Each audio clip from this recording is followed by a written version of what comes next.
How's it going? This is Levi back with some more Microsoft Paint economics. Today we're going to be talking about demand and supply shifters. I'm putting them together because realistically they're fairly short topics and these don't really have numbers. To have a numbers problem, you will have to specifically be given them on the test, and it would say something like shifts 10 units. Then you know the number you're dealing with is a shift of 10. The direction is what we're going to talk about here, right? Like 10 units up, down, left, right, diagonal, north, south, northeast, like who knows. But let's start with demand shifters. So demand shifters, broadly speaking, will be in this list. This list is not necessarily in order of importance because each instructor does it a little bit their own way, but I would say it's in order of like my importance. Population shifts. I'm going to denote some stuff here. You're going to see same. Actually, do I need to? No, I don't need to. Population shifts. You're going to see income changes. This one, we're going to triple star because we got to talk about that one. The next is going to be like preference or taste changes. This, by the way, the stereotypical example, like the biggest example you're going to see is something along these lines. A study says coffee causes cancer. What do people do? And it's like, well, if I told you that coffee causes cancer, if you drink coffee, you're going to get brain cancer. Would you drink more or less coffee? You would drink less. And so that means the shift is going to be a decrease. I'm going to intentionally do my best to say increase, decrease for now because we haven't talked about actual directions. So population shift is going to be population goes up, demand increases. Population goes down, demand decreases.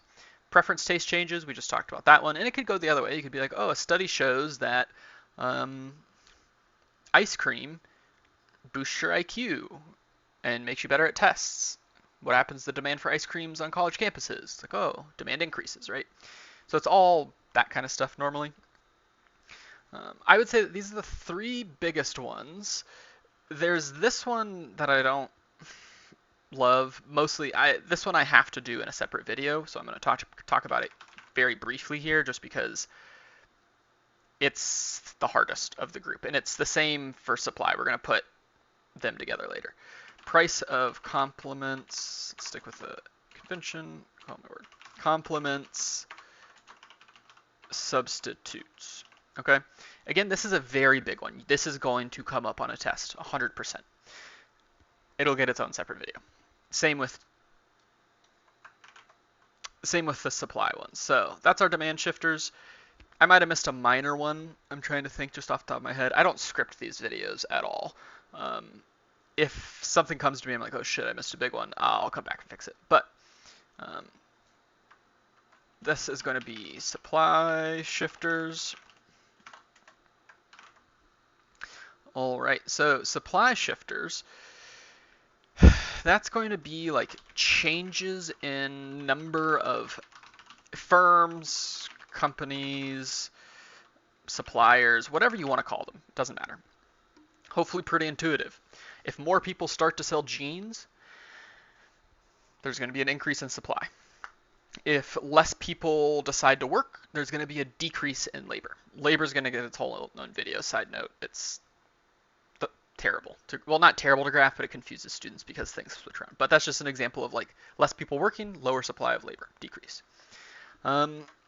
This is going to be changes in price of complements / substitutes of production. I should have stuck with all the whatever.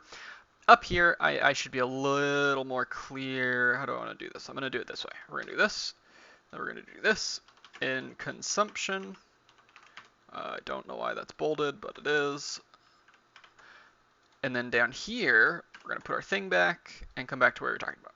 So to be clear, it should be that.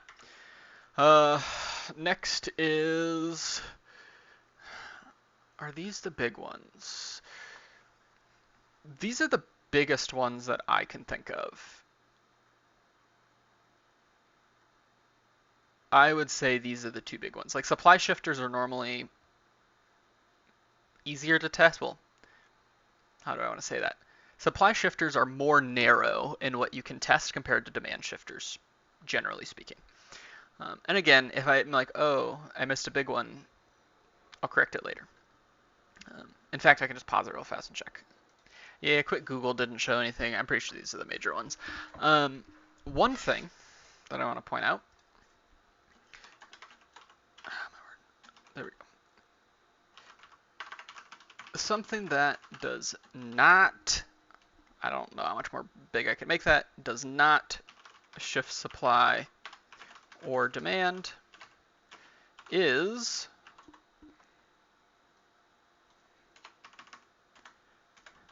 the price of the good you are graphing. So what does that mean? That means this. If the price of good X changes, then the demand or supply of good X does not change. That would be called a movement along the curve. A good rule of thumb, if you're straight guessing, this is not a teaching moment. This is you are straight up guessing. If there's a price change, there's not a change in supply or demand. Notice, if we look at our shifters, it's possible there can be, right? But if you're just absolutely guessing, good rule of thumb is this. So when I say good X, what I mean is this. If the price of cars goes up, the demand of cars doesn't change. The supply of cars doesn't change. If the price of bowling balls goes up, then the demand and supply of bowling balls doesn't change, okay? Now, graphically, what do these look like? How do I want to do this? We'll do it this way. So remember, you always label the P in the Q. I'm going to say that this is my demand increase.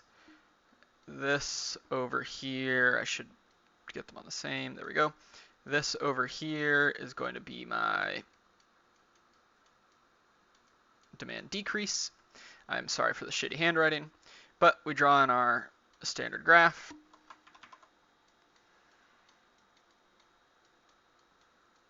Now, a demand decrease goes to the left.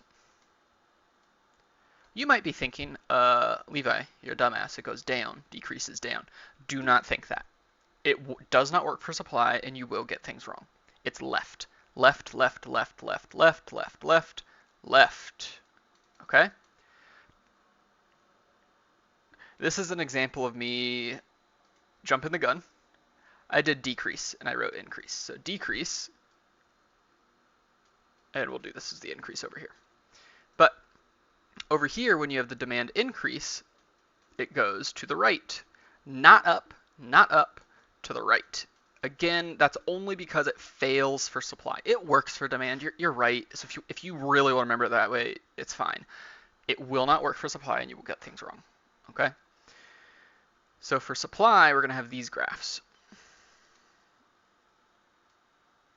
Let me see, I did decrease first. So supply, decrease, supply, increase.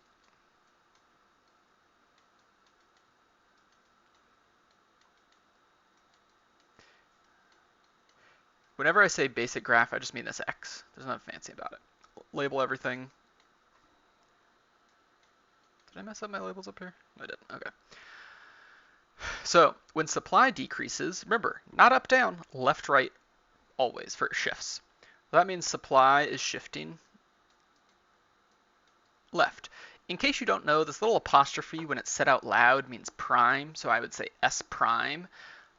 That's a math thing. It just means the new supply. That's it. It's not a derivative, nothing like that. It just means new supply. And then when supply increases, it goes so left. When supply increases, it goes right.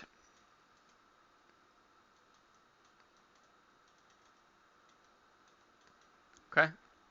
And that's it for shifts. We will have to have another video about complements and substitutes for shifts, and we will have to have another video talking about multiple shifts at once. Okay? Those will have their own videos in the coming days. But adios.